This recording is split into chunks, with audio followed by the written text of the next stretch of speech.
Hello and welcome to the next Global Cities video series. Today I'm here with Joe Lister, the CFO of Unite, the purpose-built student accommodation provider, and Joe's going to tell us more about the business.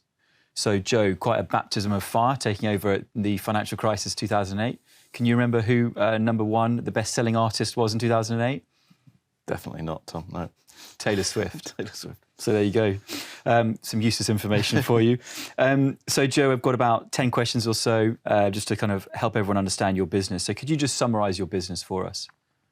Yeah, sure. We're a business that focuses solely on providing housing or bedrooms for students. We are home to 70,000 students across the UK in 23 cities. We partner very closely with universities, really helping them to provide that accommodation primarily for first years and their international students, but increasingly pushing into the second and third year markets for students. We have built up our portfolio through development and then we operate it, and as I say, partner with universities to deliver a really valuable service to both students and universities. Okay, and can you just talk a little bit about where the demand comes from? Obviously it's students, but just talk about sort of domestic, international, mature, younger. Yeah, so about 65% of our students are UK-based, 35% internationally. Around half of our demand is from universities, so we enter into long-term contracts with universities who are looking to secure accommodation. The other half is for where we market directly to students. The trends over the 20 years or so I've been within the business has been continuing growth in numbers of UK students, 18-year-olds wanting to go to universities, and continued growth in number of international students wanting to come to the UK to study at what are some great UK universities. Yeah, no, I was speaking about your company recently, and just the results or the numbers you have in your presentations on the growth in 18-year-olds is pretty dramatic over the next sort of few years or so. What would you regard as sort of the jewel in the crown, or that sort of extra part of the company that's the most valuable? What do you see? Yeah, it's our operating platform. That's something that we built over the years, and it's something which has taken a lot of time and thought to develop. And I think we're in that sort of small group of companies in real estate which have a real operating component. We employ just under 2,000 people.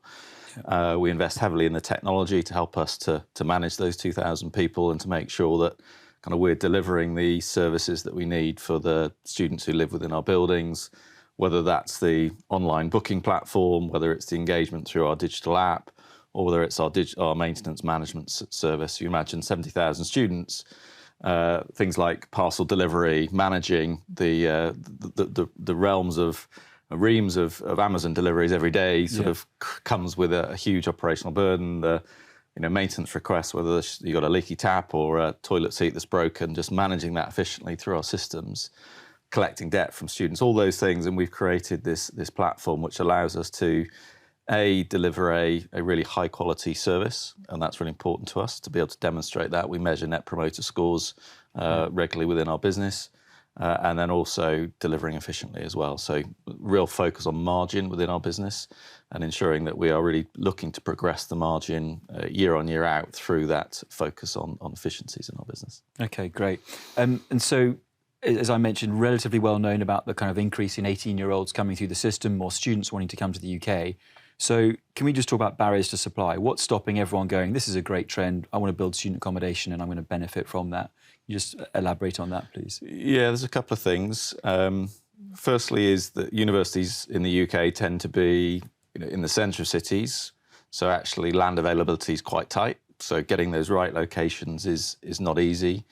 The planners, still take quite a bit of work to convert particularly office buildings or retail buildings, which are sort of seen as active contributors into housing. So planning is still a challenge. And I think that over the last 5 years, the build cost inflation that we've seen means that viability is a challenge in probably about half of the markets where we operate, that ultimately you need to be charging probably £150 to £175 per week as a student rent to make it viable to develop, given the cost to build and the cost of funding. So actually we're seeing supply levels have actually shrunk from 3 years ago, we're running about 30,000 beds per annum, and they're today about half that. And I think most of that is down to that availability challenge that's come through because of build cost inflation. Okay. And which cities would you say are kind of key to driving the growth for the business? Yeah, so we look at cities where there's a really strong university, preferably two, Yeah. that there is tight land supply, difficult planning conditions, Yeah.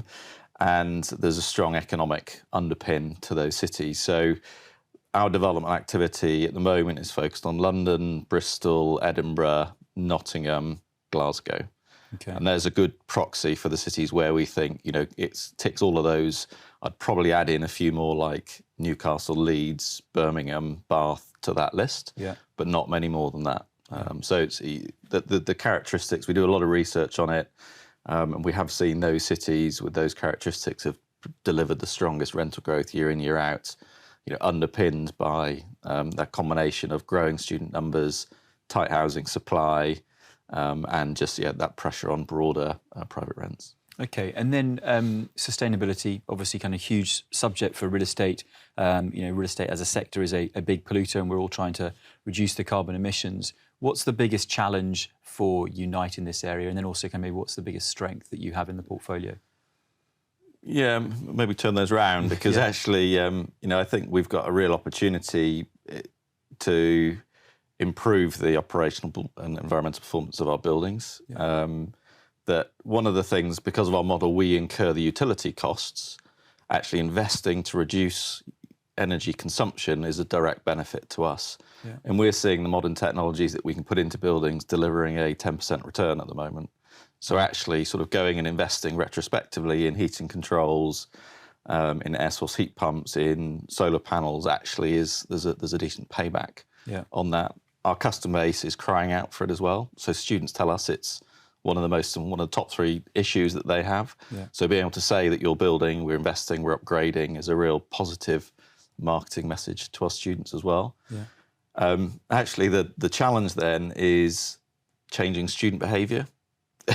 Ironically, it's seen as a top 3 issue, and yet getting them to change their behaviours is quite challenging because it's an all-inclusive in their rent.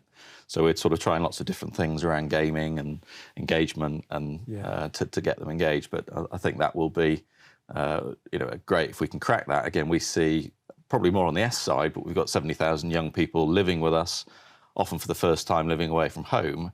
If we can help educate them into habits that they'll take on for the rest of their lives, that creates a huge opportunity for us. If you find out the secrets for creating good habits in children, please let me know. I'm interested in that. And then just last couple here, who's the most famous person you've met? Boris Becker. Very good. Who wins a fight between a lion and a tiger? Male or female? That's you to decide. Tiger.